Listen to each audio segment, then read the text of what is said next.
Fala aí, meus queridos! Tudo bem com vocês? Aqui é o professor Diego falando do seu canal de Química no YouTube, o canal Sala da Química. Galerinha, hoje nós vamos dar sequência na nossa mega revisão de Química para a prova do Enem e vestibulares. E conforme eu tinha anunciado para vocês, na aula de hoje nós teremos uma revisãozona sobre isomeria. Lembrando que o foco da nossa revisão é a prova do Enem, mas, obviamente, essa revisão que nós estamos fazendo se aplica aos outros vestibulares. Beleza, meus queridos? Todos preparados? Olha lá, antes que eu me esqueça, hein? Para você que está chegando agora no canal, aproveita e se inscreva logo. Para você que já é meu seguidor aqui no YouTube, não esquece de deixar o like e qualquer dúvida, galerinha, só deixar nos comentários que eu respondo todo mundo. Vamos que vamos? Seguindo então. Isomeria plana, meus queridos. Lembrando, nós estamos fazendo uma revisão de isomeria. A isomeria estuda os isômeros. O que são isômeros? São compostos diferentes que apresentam a mesma fórmula molecular. Então, esse é o conceito básico de isomeria. A divisão fundamental da isomeria, meus queridos, é, primeiro ponto, isomeria plana. Esse aqui, nas provas modernas, é o tópico da isomeria que menos cai. Mas como nós vamos fazer uma revisão completa, vamos fazer uma abordagem rápida aqui de isomeria plana.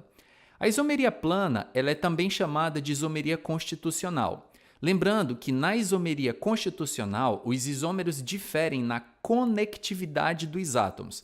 Então, a isomeria constitucional ela é caracterizada pelos átomos, pelos isômeros entre si, apresentarem a conectividade dos átomos diferentes, tá? Nesse caso de isomeria, a gente subdivide em 5 tópicos: isomeria de cadeia, posição, função, compensação e isomeria dinâmica. Primeiro, na isomeria de cadeia, os compostos apresentam diferentes tipos de cadeia carbônica. Então, eu tenho aqui esses dois exemplos. Esses compostos eles são diferentes, eles têm a mesma fórmula molecular, que no caso aqui é C4H10, obviamente eles são isômeros. Nós percebemos nitidamente que a diferença entre os dois é no tipo de cadeia carbônica. Esse composto apresenta uma cadeia carbônica totalmente linear, sem ramificações, e esse composto já apresenta uma cadeia com uma ramificação.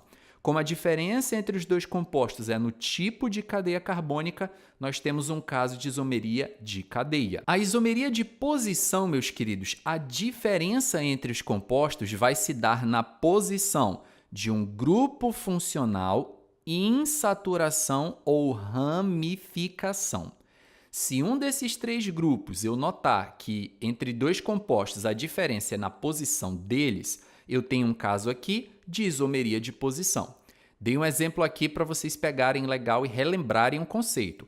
Lembrando, meus queridos, que isso aqui que a gente está vendo é revisão de isomeria. Se você quiser uma aula completa, uma sequência de aulas completas, vou deixar um card bem aqui, ó, para vocês conferirem lá no canal uma playlist completa com aulas de isomeria para você que tem dificuldade nesse assunto e quer uma explicação mais detalhada, tá bom? Aqui nós estamos fazendo em ritmo de revisão só para você lembrar os conceitos fundamentais.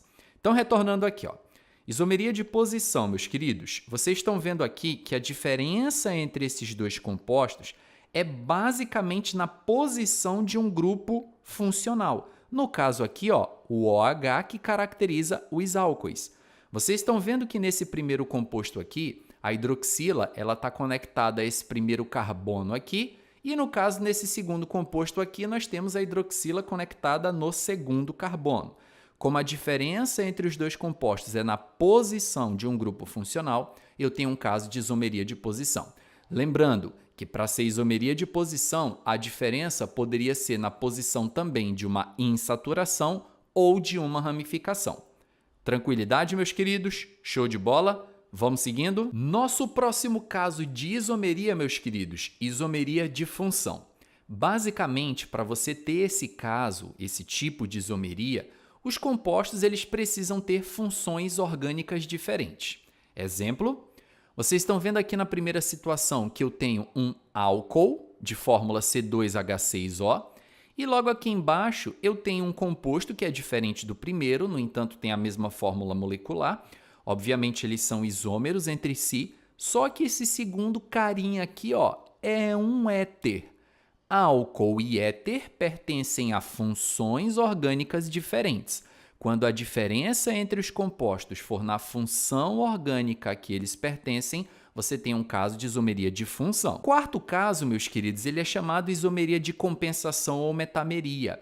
É aquele caso especial de isomeria de posição, mas que eu não posso chamar de isomeria de posição, que a diferença entre os isômeros é na posição de um heteroátomo. Lembrando que o heteroátomo é aquele átomo que é diferente do carbono que está conectado na cadeia carbônica, está ligado entre carbonos. No nosso caso aqui, o heteroátomo é o oxigênio. Vocês percebem que a diferença entre esses compostos é na posição justamente do oxigênio, que é um heteroátomo? Aqui no primeiro caso, vocês estão vendo o oxigênio, ó, dividindo a cadeia, no caso aqui do lado esquerdo, um carbono, do lado direito, 3 carbonos. Quando eu mudo o oxigênio de posição na cadeia, que é o heteroátomo, eu aumento a quantidade de carbonos de um lado, mas em compensação eu diminuo a quantidade de carbonos do outro lado. Por isso que o nome desse caso de isomeria é chamado isomeria de compensação, porque os compostos diferem na posição de um heteroátomo. Lembrando, meus queridos, que, no entanto, eu não posso chamar isso aqui de isomeria de posição, ok? Quando a diferença for na posição do heteroátomo, isomeria de compensação ou metameria. O quinto caso, muitas vezes considerado também um caso especial de isomeria, ele é chamado de isomeria dinâmica ou tautomeria. Lembrando, meus caros alunos, que nesse caso, a diferença entre os compostos é na função orgânica. No entanto, eles não podem ser chamados de isômeros de função, porque esses dois compostos eles podem coexistir num equilíbrio químico, coisa que não acontece na isomeria de função normal. Então, álcool e éter não podem se manter em equilíbrio um virando o outro. Agora, um enol e um aldeído, isso é possível, e no enol e numa cetona, isso também é possível. Logicamente que a principal dúvida dos alunos a essa altura do campeonato é: Pô, professor, como é que eu vou saber que um composto se converte no outro e eles têm funções diferentes? Como é que eu vou saber que o caso é de isomeria dinâmica e não de função? Bom, meus queridos, em praticamente 100% dos exemplos, esse caso de isomeria acontece com o enol. Então, se você vê numa questão enol, já sabe que não tem o que pensar. É isomeria dinâmica, porque o enol é um composto instável e ele se tautomeriza na sua forma mais estável, que pode ser um aldeído, no caso aqui de um enol primário, porque essa hidroxila está ligada a um carbono primário, ou se for um enol secundário, que é esse caso aqui, ó, hidroxila ligada a carbono secundário, a gente vai ter uma tautomerização, só que esse enol vai acabar virando uma cetona. Ok, meus queridos? Então lembra, isomeria dinâmica é a isomeria do enol. Na maioria dos exemplos vai ser ele. E quando não for o enol, fica antenado nisso aqui, ó, seta de equilíbrio. Você tem dois compostos que são isômeros, a função deles é diferente, no entanto, tem essa setinha aqui, já sabe que é um caso de isomeria dinâmica. Belezura, meus queridos? Todo mundo tranquilo até aí? Tudo na santa paz? Agora vamos lá. Isomeria plana, eu falei para vocês que é mais raro de aparecer, não faz muito estilo da prova do Enem.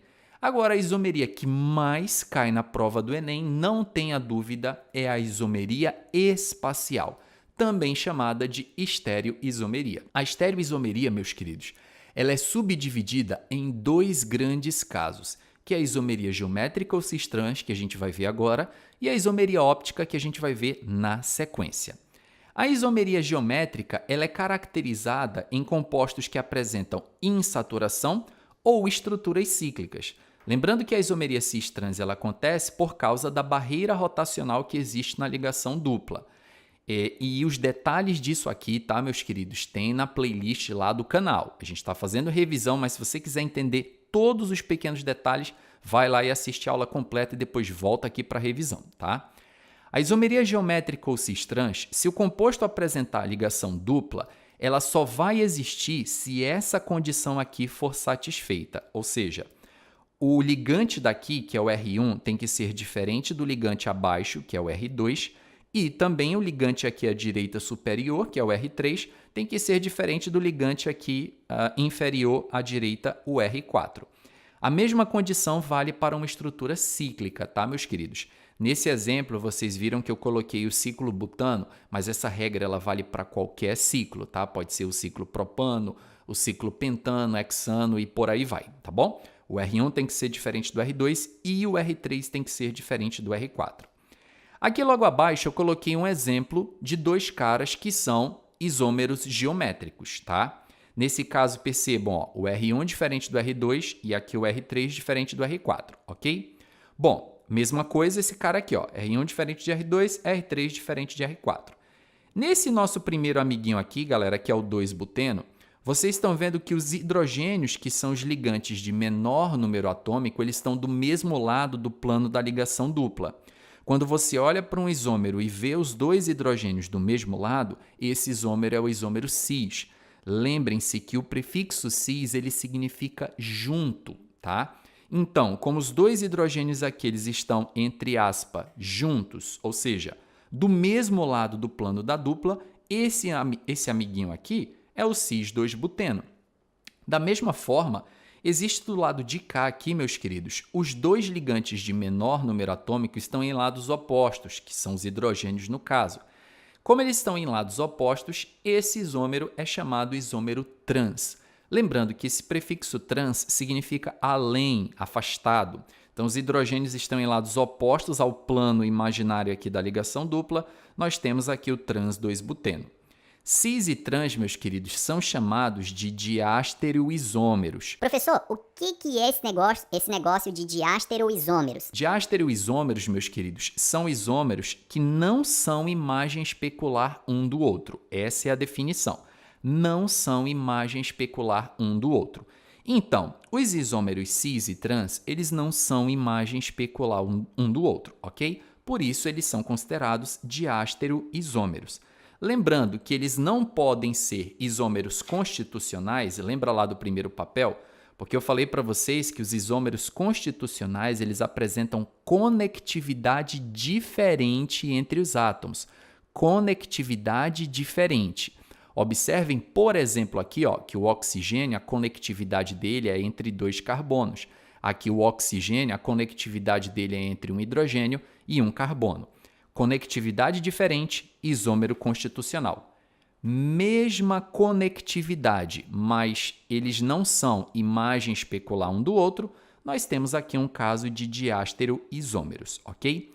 Vale lembrar, meus queridos, uma observação bem importante que eu coloquei aqui embaixo, saca só. Cis e trans têm diferentes propriedades físicas. Consequentemente, as propriedades químicas deles também são diferentes, ok? Professor, como assim cis e trans eles apresentam diferentes propriedades físicas? Vamos lá.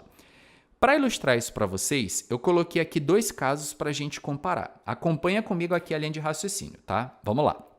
Nós temos aqui o cis 1,2 de cloroeteno. Essa molécula aqui, galera, ela é polar ou apolar? Vamos analisar. Carbono e hidrogênio, lembrem-se que eles têm uma eletronegatividade muito parecida, então não vale a pena a gente analisar os dois aqui. Agora, entre carbono e cloro, quem é o mais eletronegativo, sem dúvida nenhuma, é o cloro. Se o cloro é mais eletronegativo, é como se ele estivesse puxando o par de elétrons nessa direção e nesse sentido, criando esse vetor aqui, ó, um vetor força que aponta nessa direção e nesse sentido.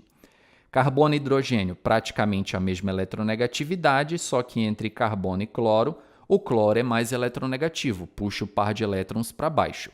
Se eu tenho aqui, meus queridos, dois átomos de cloro puxando o par de elétrons para baixo, obviamente essas forças elas não vão se cancelar. Se elas não vão se cancelar, isso significa que essa molécula aqui, ela é uma molécula polar, tá bom? O cis-1,2 de cloroeteno é uma molécula polar. Agora vamos dar uma analisada com carinho no isômero trans desse cara, tá? Vamos lá. Isômero trans aqui, ó. Observe, um hidrogênio para um lado, outro hidrogênio para o outro, isômero trans. Mais uma vez, carbono e hidrogênio, praticamente a mesma eletronegatividade. Carbono e cloro, o mais eletronegativo é o cloro, puxa o par de elétrons para cá. Carbono, cloro, mais eletronegativo é o cloro, puxa o par de elétrons para lá. Observem que aqui eu tenho dois vetores na mesma direção e em sentidos opostos. Se eles têm a mesma intensidade, quer dizer que essas forças se cancelam.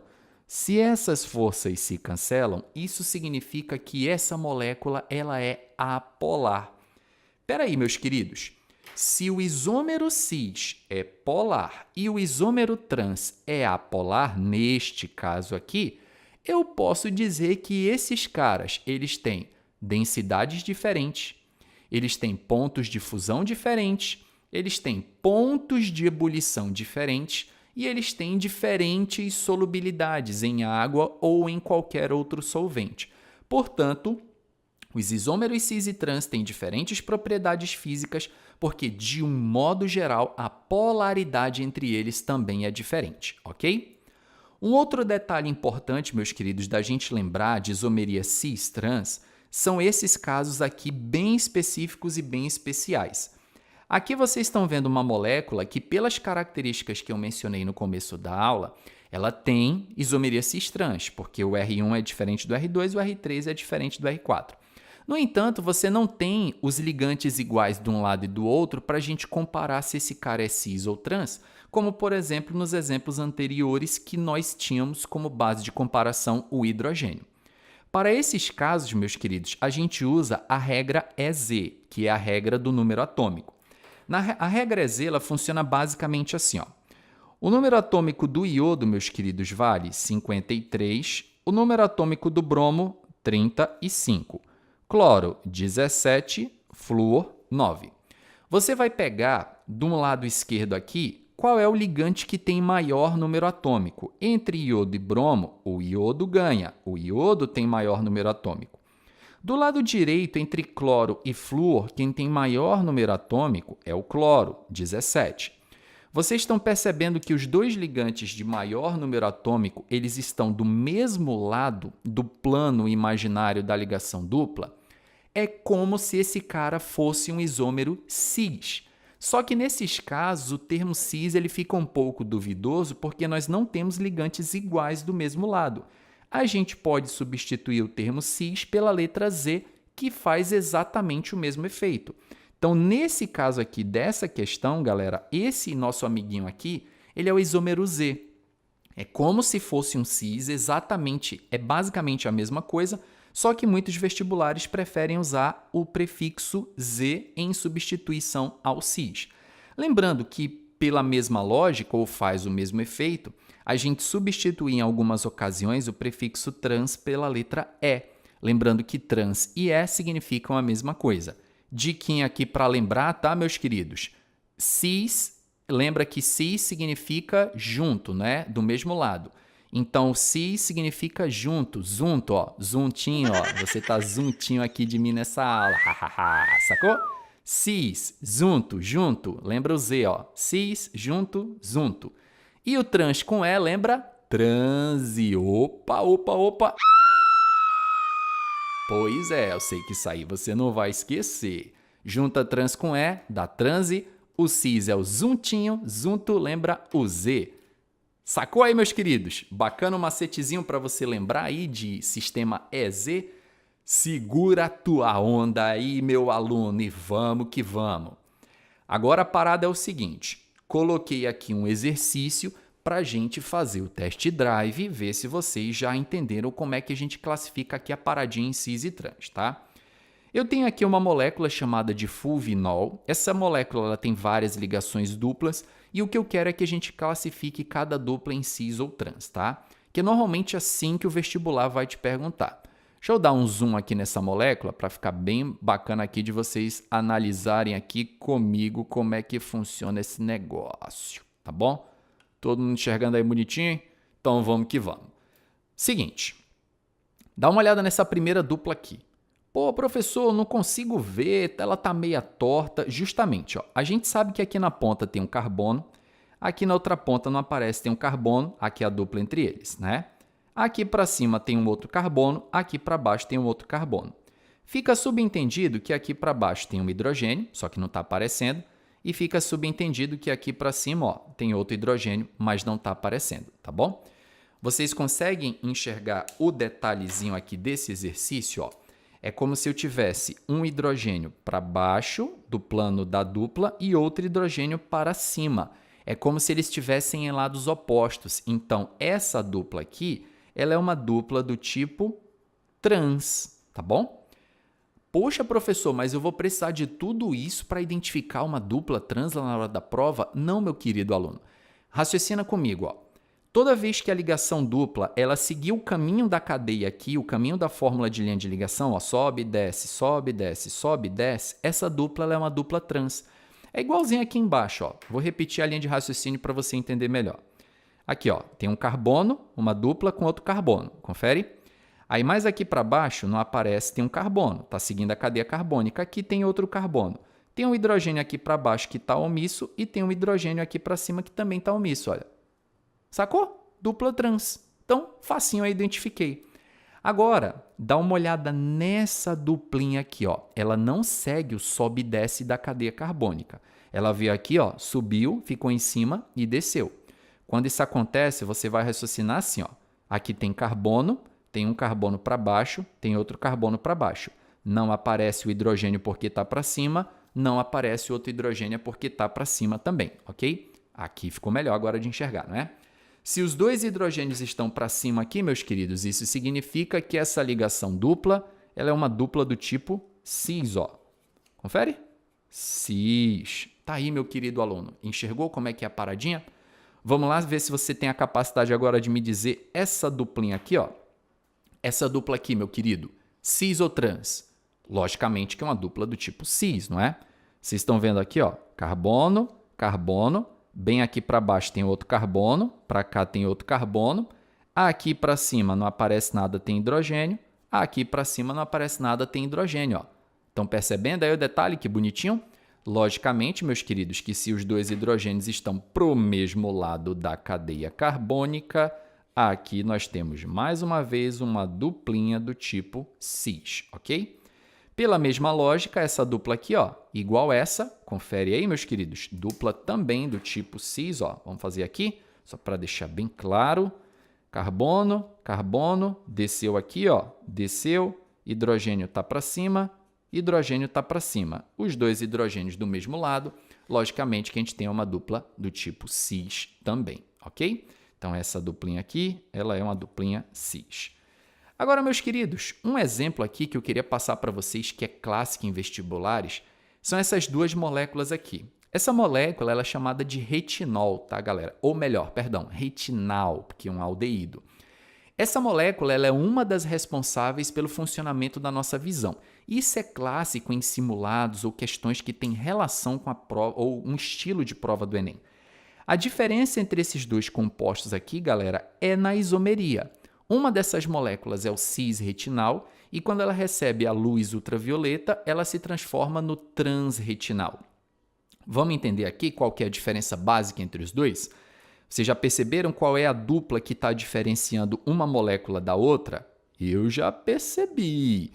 Olha só, essa duplinha bem aqui, ó, tem carbono para baixo, tem carbono para baixo.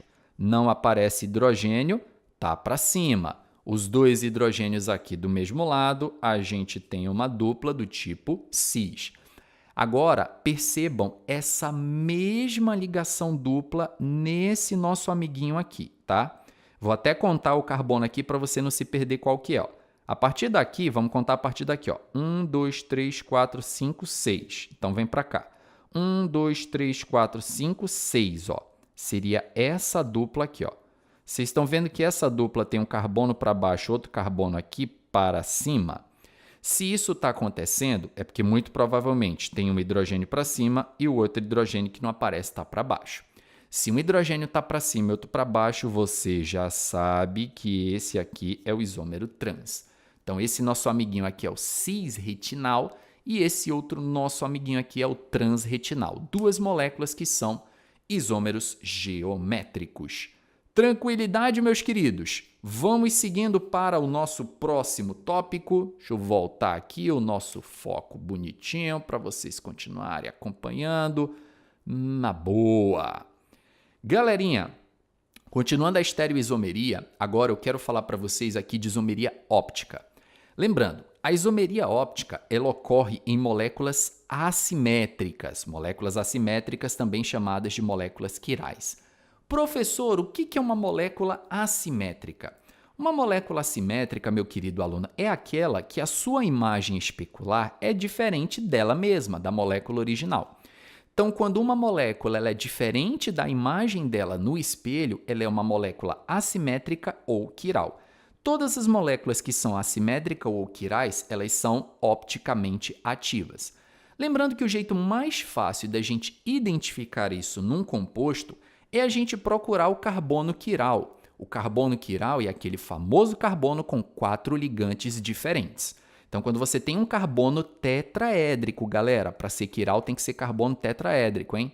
Carbono tetraédrico com 4 ligantes diferentes, R1, R2, R3 e R4, essa molécula ela será uma molécula opticamente ativa, ela terá isomeria óptica. Aqui eu coloquei um exemplo para ilustrar.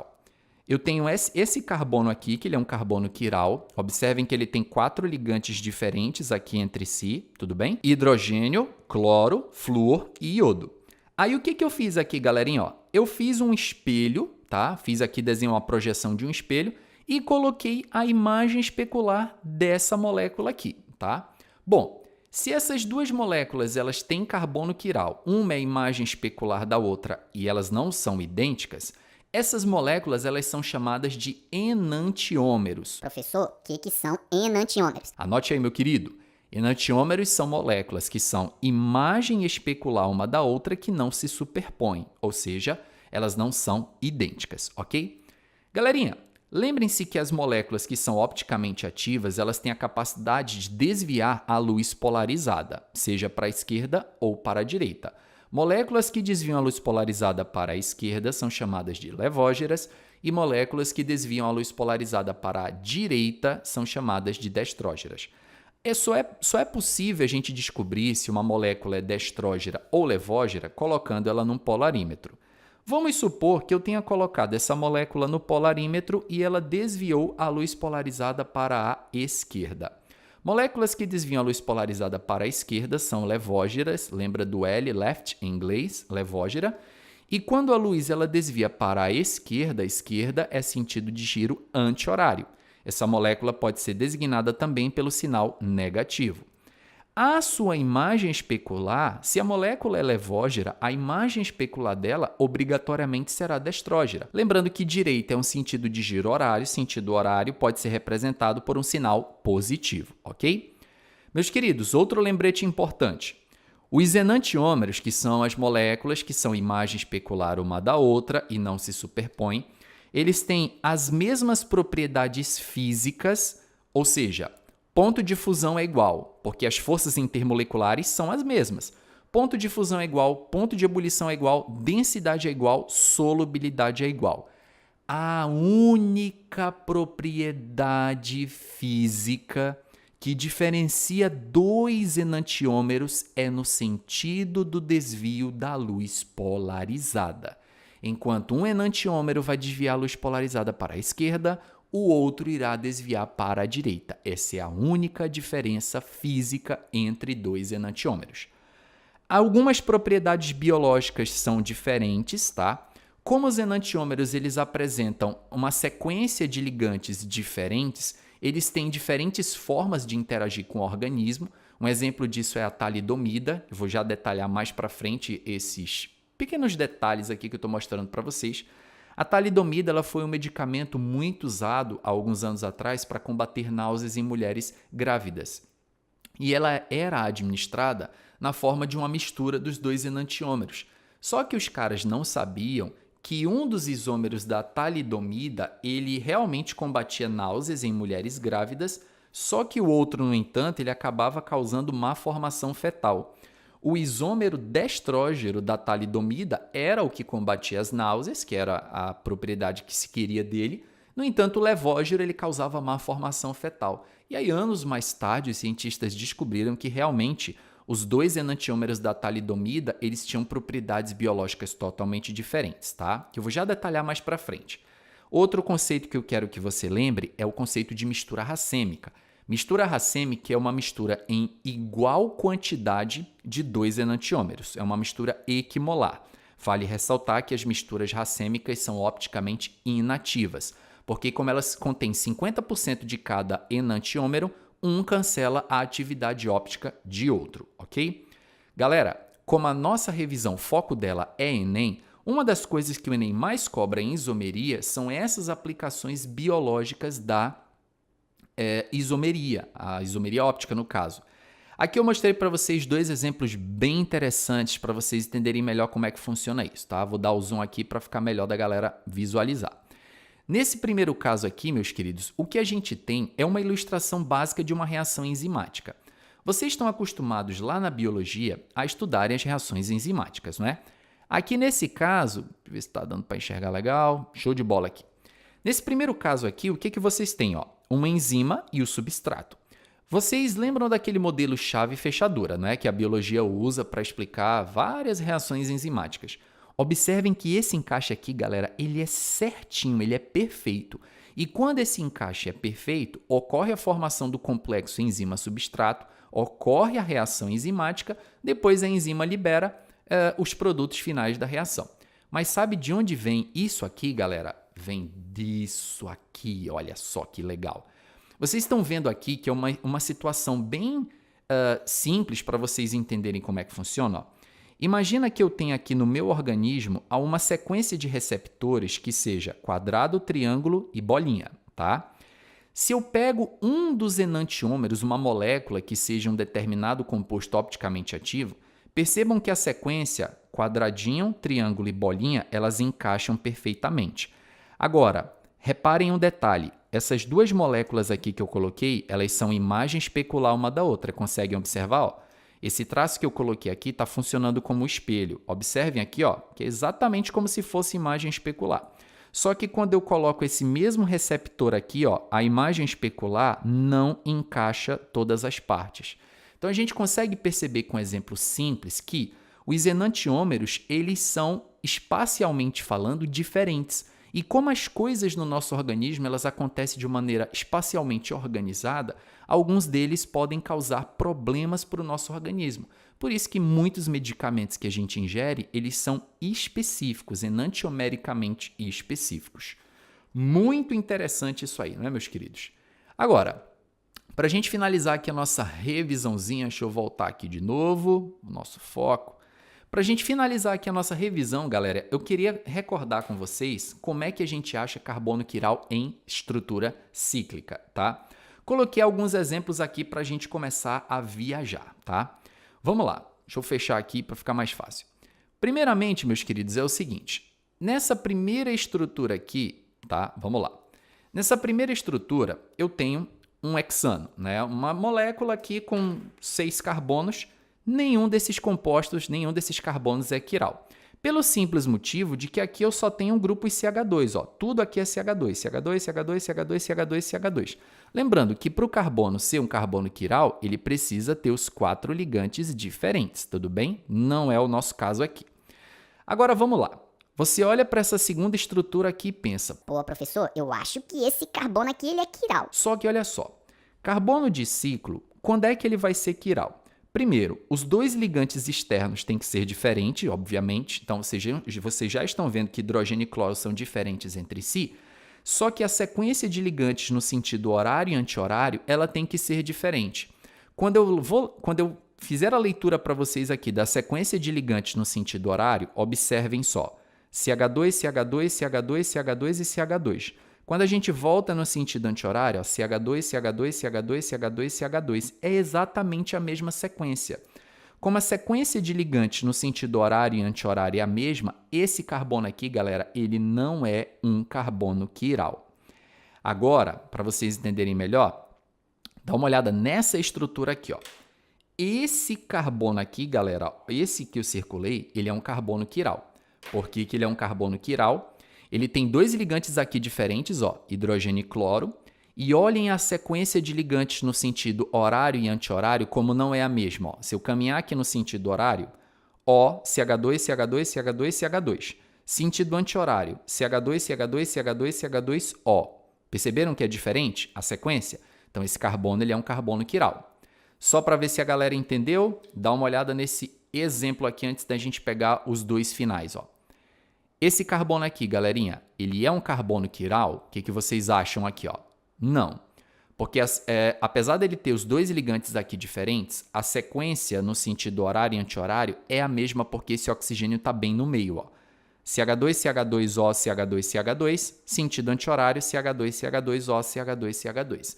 Então, nesse caso aqui, nós não temos carbono quiral. Agora, para ver se vocês sacaram mesmo a parada, dá uma olhada nessa molécula aqui. Lembra que eu falei há pouco sobre a talidomida, meus queridos? Vocês lembram dela? Ajeitar aqui o foco. A talidomida, meus queridos, é essa estrutura que vocês estão vendo aqui. Ó. Essa molécula é a talidomida. E ela tem carbono quiral, professor? Tem. Vê se você consegue achar aí qual é o carbono quiral da talidomida. Primeiro que benzeno não pode, porque lembra que tem que ser um carbono saturado, tá? Aqui carbono de dupla também não conto. Aqui é CH2, nem pensar. Esse carbono aqui, ó, ele é quiral. Observem que a sequência de ligantes aqui, ó, no sentido horário e anti-horário, não será a mesma por causa desse nitrogênio e por causa desse carbono que tem um C dupla O. Já aqui, ó, é CH2, aqui é CH2, esse carbono é de dupla, eu não conto. Então, a talidomida ele é uma estrutura que possui um carbono quiral. Então, ela pode ter dois isômeros, o levógeno e o destrógeno dela mesma que a gente estava comentando agora há pouco.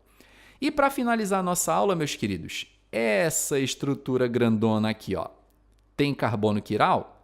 Quantos você consegue achar? Vamos acompanhar comigo aqui da esquerda para a direita? Vamos lá. Aqui na esquerda, carbono de dupla não pode, dupla não pode, dupla não pode. Aqui, carbono de dupla também não pode. Esse carbono aqui, ó, meus queridos, desse ciclo é quiral. A sequência de ligantes no sentido horário e anti-horário não é a mesma, por causa desse nitrogênio e por causa desse C dupla O aqui, tá, galerinha? Que é diferente, ó. Então, aqui você tem um CH, um N e um C dupla O. Gira no sentido contrário, ó, C dupla O, NCH. A sequência não é a mesma, carbono quiral. Esse carbono aqui ele é quiral, né? Pelo mesmo motivo anterior. Se a gente analisar aqui pelo ciclo de 4 membros, ó, N, C dupla O, CH, CH, C dupla O, N. Ou você pode analisar também pelo ciclo de 6 membros aqui, ó, porque esse carbono ele é comum aos dois ciclos, então tanto faz. Se você analisar pelo ciclo aqui de 6 membros, ó, S, CH2, C, C, aqui N, e girando no sentido contrário, ó, N, C, C, CH2, S. É diferente. Aqui é CH2 não pode, carbono de dupla não pode, dupla não pode, dupla não pode. Carbono de dupla também não, dupla também não. CH2 não, CH2 não, carbono de dupla não pode. CH2 não pode, CH2 não pode, CH2 não pode, mas esse aqui pode, ó. Esse carbono aí, ele também é um carbono quiral, ok, meus queridos? A sequência de ligantes, ele tem 2 ligantes diferentes, né? Aqui não aparece, mas tem um hidrogênio. E a sequência no sentido horário e anti-horário também é diferente. Bom, meus queridos, espero que vocês tenham curtido a aula de hoje, tá bom?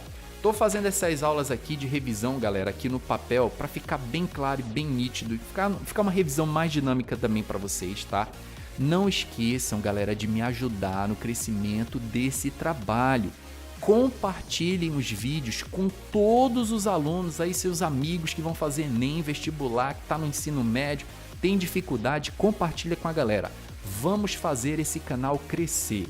O meu objetivo aqui no YouTube, galera, é levar para vocês química de qualidade e totalmente gratuita. Beleza? Se você chegou até aqui, não esquece de deixar o like. Qualquer coisa, galera, só deixar aqui nos comentários. Vou ficando por aqui, mas em breve a gente vê para nossa penúltima aula, já para a gente começar a encaminhar a nossa revisão final para o Enem. Forte abraço para todos vocês, meus queridos. Até a próxima. Valeu!